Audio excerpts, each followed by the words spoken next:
هو ليه الرجاله بتضعف قدام عينين الستات؟ عادي تقول لي عاطفه، تقول لي صعبانين عليا، لا مش هو ده السبب. في دراسه مجموعه كبيره جدا من العلماء عملوها، جابوا ستات فرجوهم على افلام حزينه والستات قعدت تعيط. طبيعي بعد ما الستات قعدت تعيط العلماء جمعوا الدموع بتاعتها وخلوا مجموعه من الرجاله العدوانيين يستنشقوا الدموع دي وما لهمش ان ده دموع الستات. حصل ايه بعد كده؟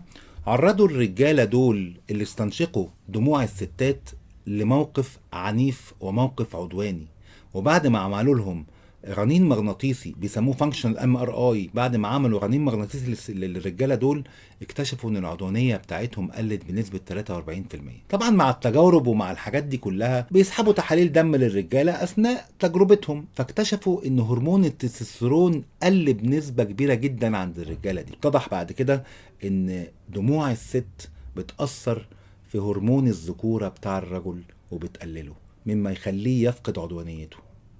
سامعين يا رجاله؟